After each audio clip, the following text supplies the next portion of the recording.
Boys and girls, Enoch has invited us back to the Enchanted Forest to meet some of his friends that he has here.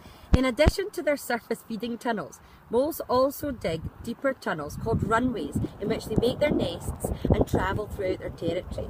The soil that they excavate from these runways are deposited on the surface in the form of mounds of loose soil called molehills. They spend most of their time underground and are able to do so because they have more blood than any other mammal and more oxygen in their blood than any other mammal. This allows them to stay underground for longer. They use poison in their saliva to paralyse their prey so they can eat it later on. Within their tunnels they have very special rooms that they store all the insects and bugs that they've collected to eat. They can dig for up to 18 feet an hour. We're about to meet one of the moles and look at its body and how it's adapted to be able to survive so well. This is Mr. Mole. He has velvety skin, tiny eyes and ears that they don't use very often. They have a very keen sense of smell, and they have these wonderful shovel-shaped front paws that they can use to dig tunnels under the ground. I'm very lucky to have met this cheeky little fellow. He's a red squirrel and he lives his life in the trees. When this little squirrel was born, he was born blind, but soon became nimble and inquisitive like all other little squirrels. He likes to collect nuts to eat and often buries them in little underground chambers. He sometimes forgets where he's left them, and then this ends up allowing other little trees to grow.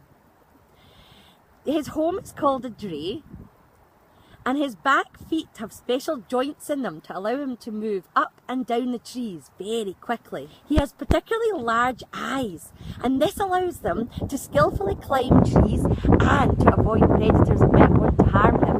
We've come to the river near the Enchanted Wood to find out a little bit more about the river and the things that we can see around it. The river behind Mr. Frog and I is called the River Stincher. It starts, or its source, is very close to where the River Girvan starts. It flows all the way through Bar and ends up at Ballantrae. Mr. Frog makes friends with some of the salmon and trout that swim through this river at certain times of the year. He's given us a challenge of finding some different textures that we can find in the Enchanted Wood. So I'm going to leave you now, Mr. Frog, and I'm on a texture hunt now. Okay.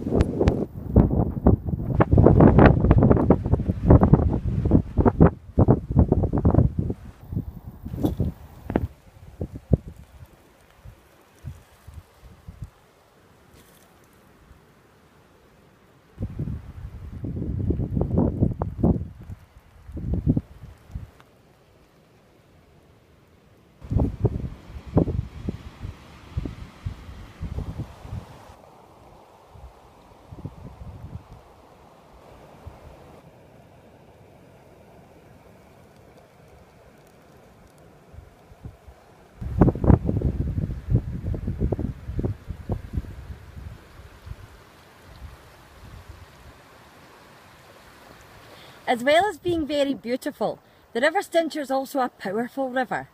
In full speed it can move really big logs. Boys and girls, these are badgers. They're normally nocturnal, but they're very excited to meet you. Badgers belong to the same family as otters, weasels, polecats and ferrets. The badgers live in a home called a set. These are wonderful mazes of tunnels and chambers. Up to 6 badgers can live in a set, which is a very clean place to live. They can grow to nearly 1 metre long. The daddy ones are called boars, the mummy ones are called sows, and the babies are called cubs. What's that, badger? Ah, he's telling us that a group of badgers is called a keet or a clan. For having such short, fat legs, they certainly can move. In fact, they can move up to 19 miles an hour for a short space of time. They also use these legs to dig their tunnels under the ground. As you can see, the fog has begun to descend over the Enchanted Forest and bringing with it rain and wind. Let's go and explore some more fog.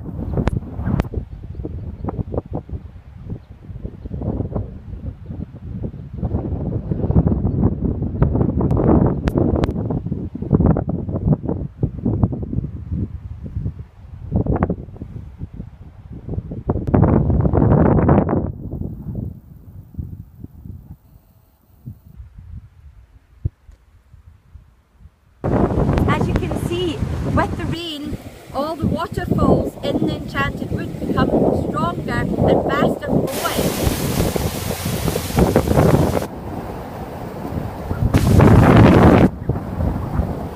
Once the sun's gone away and the moon's come up and the stars are shining bright, the woodland is a magical place. It really comes alive.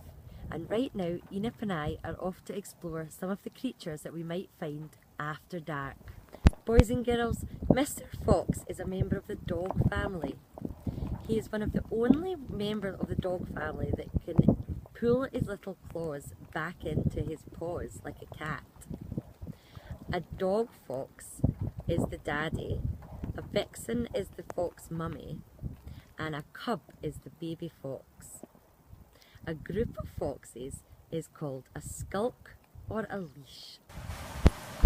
He has special whiskers on his face and on his arms which allow him to judge spaces very well. Another nocturnal creature is the owl. The owls are incredible. They have special eyes that have different lenses.